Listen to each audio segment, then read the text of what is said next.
I would rather everybody take a swing at entrepreneurship 10 times than go have a bunch of jobs that they're just not happy with and strike out at. And franchising becomes that vehicle. I mean, we talk about this. I hear you talk about it all the time. It's being in business for yourself, but not by yourself, right? It is a champion with you every step of the way.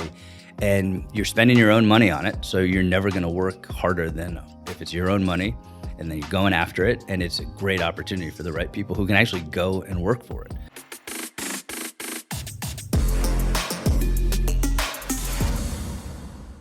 Cary Tober, what's up, buddy? Hey, Rick Mayo, how are you? Good to see you, my friend. Yeah, Coach, how's Welcome it to going? Atlanta. Doing Thank well. you. How are you? I'm great, man. First class flight in today. Oh, you did? Come Got on. upgraded? Come on. Dude, I never get upgraded. Well, I'm a Delta medallion, millions of miles, but everybody in Atlanta is the same thing. So that's I the never problem. Get upgraded. Going back to New York, I will not get upgraded. But coming here, you do. I got lucky today. Yeah, well, good. Must for be you. because I was coming to see you, probably. Well, look, we see each other all the time. You know how this works. You got a dad joke on deck for me? I do. Do we start with the dad joke? I thought the dad joke was like the finale. No. We start with that. Like, we got to get the nonsense over with, and then we get to the real. Okay. What you got? All right. So I just pulled this one out of my repertoire. So I had this balloon elephant, right? And I tried to get it in the car, and it wouldn't fit. I had to pop the trunk. Yeah, you can take that. I have to read mine because I forget. That's not bad. You can write that down. That's and not remember that later. Appreciate My pleasure that, for you. So I asked this German girl for her number, and I'm still waiting for the rest of the digits. Yeah? Yeah, dude. So far, all I've got is 9. I think that means no. 9? No. Yeah. Can I have your number? No. 9. Oh, let me fix this so I don't start blowing us up. All right, cool. Well, look, man, I want to have you on the podcast. You've got a ton of experience. So tell our lucky listeners a little bit about your background. Yeah. So, listen, I grew up in New Hampshire. I think the most relevant thing that brings us to where we're at is I learned how to DJ at a very young age, right? I learned how to mix beats when I was like 13 years old. And I was going to all these high school dances and stuff, and they were all playing hip hop. And I was like, I just want to hear some rock and roll. And so I started a DJ business when I was 13 to play rock and roll. And I think we did one DJ gig and played rock music, and it didn't go very well. And came back. Yeah, we came back the next time, played hip hop, and then we started our business from there. But I mean, long story short, ended up with 7 employees in high school. Was making a lot of money in my junior and senior years, and kind of grew up through that business, and that really shaped my career at a very, very young age. And I know we're here to talk about franchising today, but that's really what got me into the world of business and franchising and seeing the scalability and growth and the opportunities that come with that. That's awesome. I don't know if I told you this, but I had a business in high school as well, even earlier than that. And when I was in high school, right, as a freshman, I was getting into where I could purchase a car at 16. Yeah. I think it was like 15 and a half-ish. But I had a landscape business and ended up selling my book of business to a guy that had a real landscape company. That's I was awesome. just a kid. And I took the money from that sale and bought a Jeep. So nice. There you go. Yeah, Wow. First ever. That's the first time I've So exited you a business. I get that, but you took an appreciable asset and then turned it into a depreciable asset. 100%. I love that for you. It's Well, the tell me. American way. Okay, so obviously you're a hustler. I know that about you anyway. Yeah. Smart businessman. Tell me how you got your background that got you to franchising. Obviously you're the VP or a VP of franchise development for the Repum Group. You sit over how many brands now? I oversee 5 brands right now. Yeah, so you sit over 5 brands. But let's back up from there.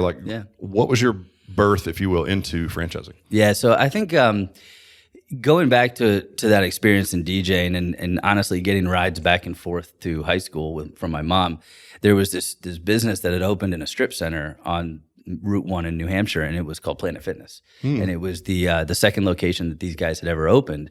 And I actually used to go and work out there and just kind of saw that grow in this small town of Portsmouth, New Hampshire. And when I had come home from college, I had a job in sales. I was doing paper sales, nothing sexy, nothing fun. And, did that for a couple of years, went back to school, got a business degree. And one of the final projects, we had to work with a local business, and we linked up with a butcher shop who had just started franchising.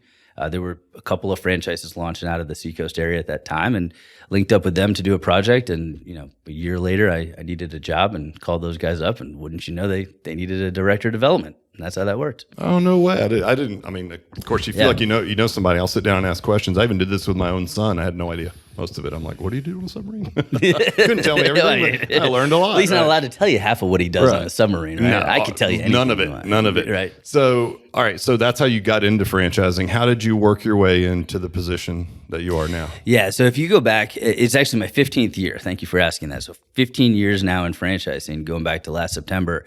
That rewinds you back to 2009. I had been at Fidelity Investments. There was a reduction in force. And I had actually spent the summer looking to open a franchise. Of all things, it was a baseball franchise that my uncle had been invested in. And as we got towards the fall, I was looking around, didn't really want a job. I wanted to start a business. And I saw that butcher shop that I had worked with in college. They were opening a location in my town in Massachusetts. And so I called the CEO and said, hey, can I just do something over there? Can I just have a job? Just something to do, something other than sit around and try to come up with a good idea.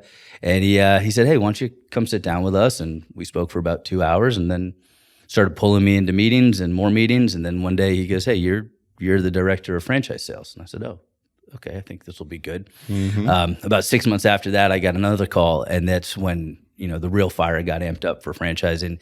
They said, you're going to run the marketing department now. So all of a sudden now I flipped into more of what I would call like a strategic operational role where I'm actually learning about the business, working day to day with the franchisees and the franchisor leadership team and being in that business and just being responsible for the brand. Yeah, very cool. It was awesome.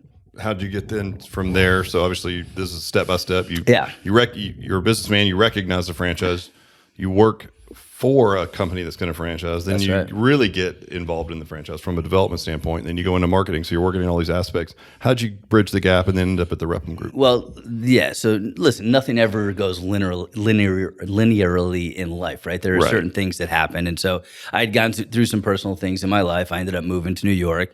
I got what we call a JOB because I don't like them, and I got this job working for a deli meat company out of Brooklyn, and I did that for about 5 years. But honestly, about 6-7 weeks into it, I'm like, something's off. And I started talking to an actual franchise consultant. So he's become a good friend of mine, Andrew Horton. You know him, yeah, I know him. So was introduced to him, and we started looking at brands. And I just came up with the strategic concept of I'll flip the script of what I know about the franchising world from the franchisor side. I'm going to go be a multi-unit franchisee. And I'm going to have a job while I do that to support myself. And so I lived that life for about 2.5 years, maybe 3 years, opened a kickboxing studio in Manhattan. I've said this a million times. Great learning lesson. Wouldn't recommend you do either one of those things. lot of turmoil to go in there, but I wouldn't live it a different way because I learned so much doing that. And then we ran into some happenstance where I needed a job, and I called that guy Andrew Horton again, and he goes, "Hey, you remember that guy Rob Gambruzzi from Repham Group?" It's like, "Yeah." He's like, "Well, he needs a sales guy." I'm like, "Okay. This might be a good fit." And so actually 5 years ago, he had me join up, and we started. It's been 5 years. Wow. Crazy. 5 years. Yeah. You and I met, I think it's about 4 years ago now. Yep. 4.5 years. That's crazy. So obviously you've seen franchising from every side. You've been a franchisee. Pretty much, yeah. You've seen operations at a franchisor. Now you've been in development for a single franchisor. Now you're in development for multiple brands. What is it about franchising that you like? I mean, obviously you're a believer in it.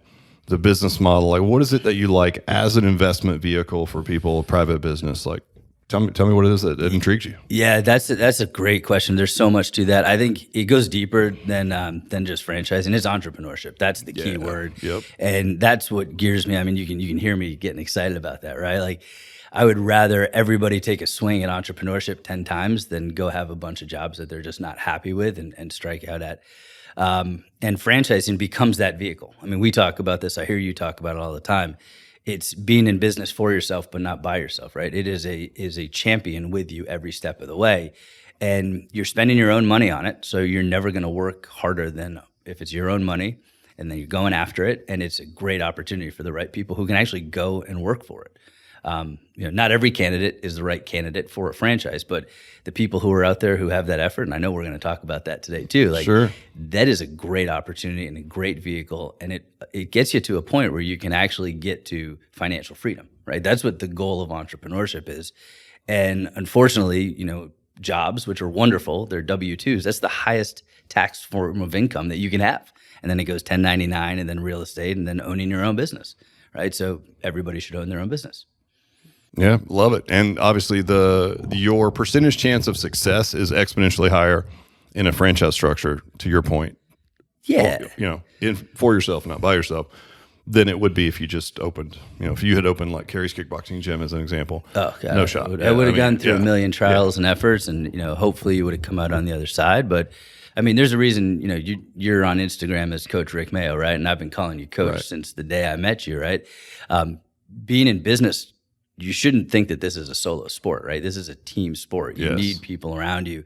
You need coaches. You need mentorships. You need people who've been there and lived it before, and who can add credibility and gusto and horsepower to what you're doing. And, franchising is by de facto that. It builds in somebody who's going to oversee what you're overseeing. Yeah, love it. You guys are unique. So for those of you guys that don't know, Rep'em has many layers of their company. They have an operations back. They have a piece of operations that helps brands scale operationally. They've got like development, which is sort of project management, if you will, would be another way to put that. Sort of white glove service, which is a option for us as well. That's right. And then we originally engaged with you guys for franchise development. So the acronym is FSO, which is Franchise Sales Organization. What is it that you guys look for in a brand, and maybe even personally, what do you look for in what you consider to be a good franchisor? So like us, like what is it that you guys look for? Yeah, there's always like 3 to 4 things that you look for, and the biggest thing for me is people. Like, and we know this. We have this thing we use, this acronym called PLU, people like us. There's this little barometer, right? It's like the 3-day vacation test. Like, could I live with you for 3 days? Not like live, but like go somewhere could we go with on you vacation for 3 days and be okay and not kill each other afterwards. And that's like a great start to it. And you'll learn so much about the capabilities and the ability of that franchise system to grow just by talking to leadership. And so to me, that's the biggest thing. Are they engaged? Do they care? Do they have a strategic goal? Are they really there to support their franchisees? Do they answer their phone? Like, those are the things that I'm looking for. And, I'm also looking for a discerning owner, right? Somebody who's been in business long enough to understand that, like, not every single candidate who comes to them, they have to say yes to. Right. They want something that they're actually going to build a long-standing legacy that will feel really good, that someday down the road there'll be 500 to 800 doors of an alloy open, and I'm going to say, hey, I was a part of that. That's pretty amazing. Yeah, I love it. Do you guys look at, like, obviously the business model, like the category that the business is in? Are there any other factors, like high level? Yes, 100%. So categorically, like, we have a portfolio of about 15 to 20 brands at every given time. We're looking for things that complement each other but are not in conflict with each other. Right. We're also looking very, very heavily at unit economics. All right. We're looking at the same thing that a franchisee or a prospective and basically from your lens, like, is this thing marketable? Can we sell it? Does it work? Can it make money? Does it have franchisees who will say it's making money and will say that they're doing it again? That's a big word, validation. So can it validate? Will it make money? Is the leadership there? And then is it something that is a little surprising and unique, right? There has to be a different niche, element, if you will. An it factor. Right. Yeah. Yep. Yeah, because you can be in a, like obviously fitness is very saturated, but our niche is just a bit different, right? And that's all you need. I mean, your niche has allowed us to sell 300 franchises in about 2.5 years. So I think the niche is there. Yep. Is there anything maybe that would be a red flag from a franchisor? I mean, I'm sure there's a million. I don't want to go negative, but where do I start? Man, I think there's a million things, unfortunately, and I think people. I always use this quote: "People doing people things." Right. So the founder that you meet on day 1 might not be the founder that you know on year 10. Right. But the early phases of when you're growing the franchise and what we can control is so important that you're looking for, hey, what's the background of this? Can I share something about you? Of course. If you mind. So, like, one of the things that when I met you that was super grounding for me was the fact that you still drive your father's vehicle. Right. Yeah. And that means something. 2008 Land Cruiser, by the way. Right. They don't even make that car anymore. They don't. Right. But that's something that means something to you, is important. And, when people meet you, you're Rick Mayo. You're the guy. You're larger than life. And you could probably have any vehicle you want. Sure. Right. And honestly, you get to a point where $50,000, $60,000, you can have any car you want. And you chose not to do that. And that's humility. Right. And so I saw that right off the bat. It was something I picked up on, but it's those little type of nuances. And if you're the guy popping out of a, $400,000 sports car, then you might not have your focus on the franchisee at that point in your life cycle.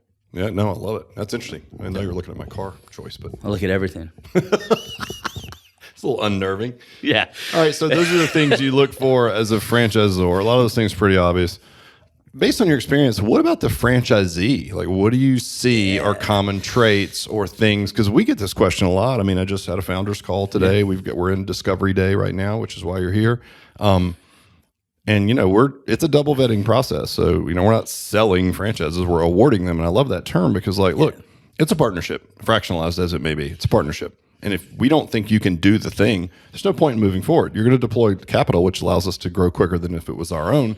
But if you can't do the thing, then it's a moot point for either one of us.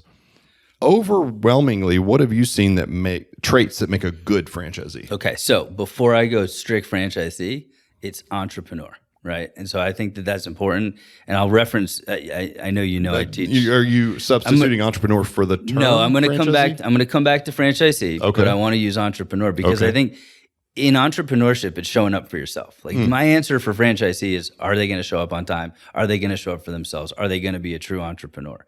But it needs to start with that, hey, I'm on a journey of entrepreneurship, but maybe I just don't have a great idea. Like maybe, like for me, for example, I got out of college in early 2000s, and it was before Facebook had come out. Then Facebook launched at Harvard. I couldn't get onto it because I didn't have a .edu address. And then by 2012, they were paid advertising, right? Mm-hmm. So I never got into entrepreneurship because I never had some great idea like Facebook. Right. But I totally understood how a brick and mortar concept like a local hardware store would run. That's easy, right? Mm-hmm. I understand how a butcher shop runs. I can understand how a gym runs. Yep. But do I really want to go start that? No, I can franchise that and I can scale that because guys like yourself have spent decades building out the model and you've refined that. So it's an easy way to jack into that vehicle and take that from there. So to become an entrepreneur. Yeah. And obviously the reason I'm probably the most stoked founder ever is, and I've been doing it forever, but I'm just more excited now than ever is because, I co-teach an entrepreneurship class at a local college. Fitness is a lifelong pursuit. Yep. So I have as much passion for entrepreneurship as I do for fitness. Now they're in the same vehicle. That's right. It's so much fun, right? Yeah. Yeah, it's so much fun. Sorry, that's why I actually started with entrepreneurship because I teach this class at University of New Hampshire. That's right. That's right. That's why I was going with is in the first class, I sit up there and I look at these guys. I'm like, it's a pass-fail class. Okay, so all you got to do is show up.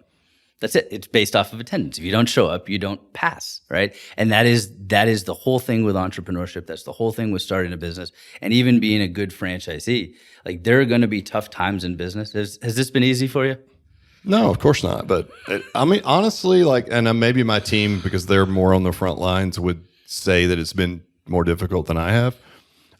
Honestly, it's been difficult, but that was the expectation. So it's really just been a ton of fun, really. Yeah. Because I'm learning every day. I love it. Right. But you built a great team around you too. Yeah, true. It becomes an entrepreneurial team sport of starting a business. Right. And so that's what I'm looking for with a franchisee. They want to, not only are they ready to show up, are they ready to make decisions, are they ready to get their details and do their due diligence, but are they ready to be a part of a team? Are they looking for something bigger? And generally, a good franchise candidate will come with a very, very clear direction of what they're looking to accomplish. And sometimes they don't have that. And that's really where, we as development professionals and you guys as a brand and other brands that we work with can then fill in that gaps. And that person can say, yes, I'm ready for this opportunity. I have 70, 80% of the horsepower ready to go. I just needed that little push. Yeah, that idea or that business model. Yeah. What would you say, if there is any, friction between being a true entrepreneur, which is you're just a little bit crazy and you always want to do your own thing, and or being a franchisee? Because it's a fine line, right? Because the franchisee needs to be able to run the play.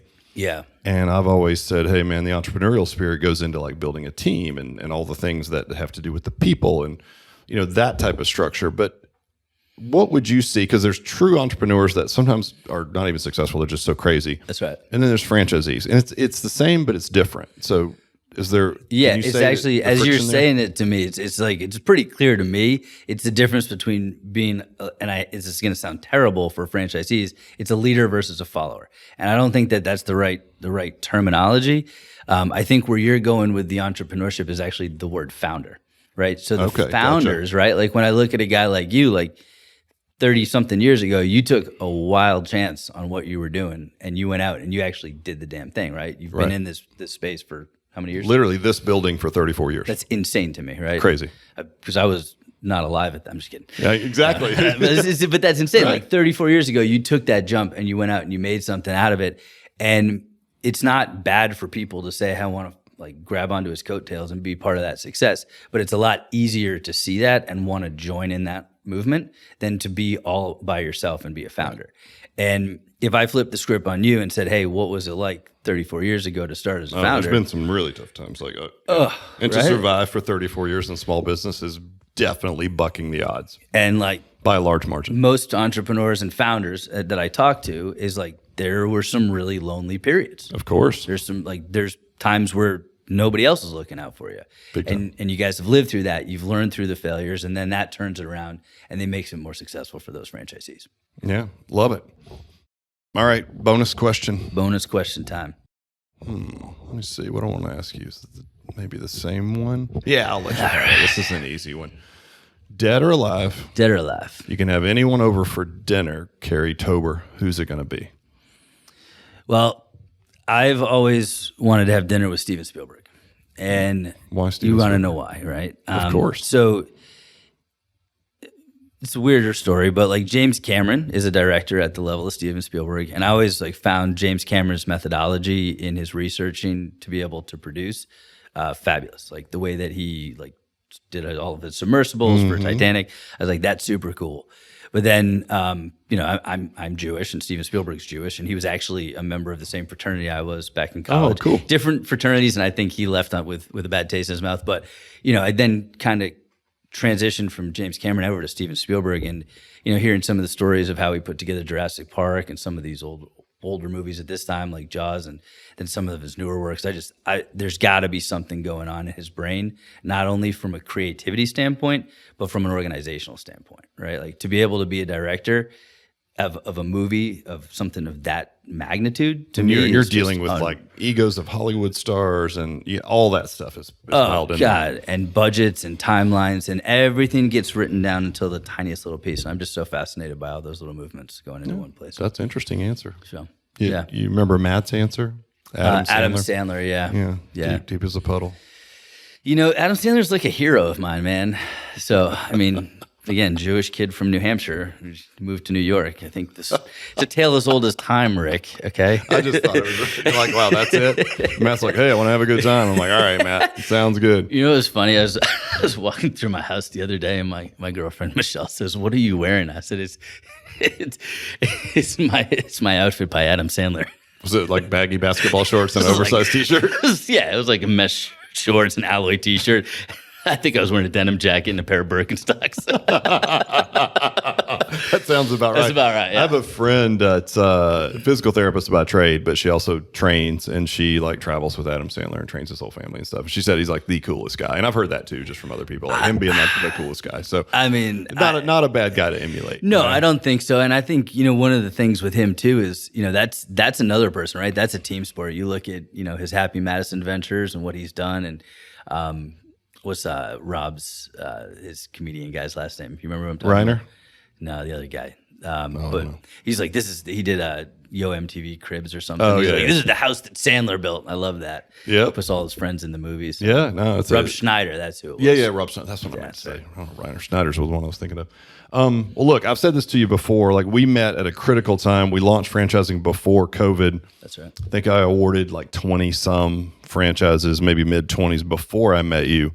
But, like it really changed the trajectory of our franchising with COVID hitting. So we met kind of at a shaky time during COVID where it was like, is this thing going away? Is it not? And as soon as the veil lifted, like, man, you guys blew it up. So like, I often credit you with this, but I think it's worth saying it publicly. Like, had I not met you and you not been who you are, I don't think this franchise would be where it is. So, and you think about the downstream, all those people that are now entrepreneurs. Yeah.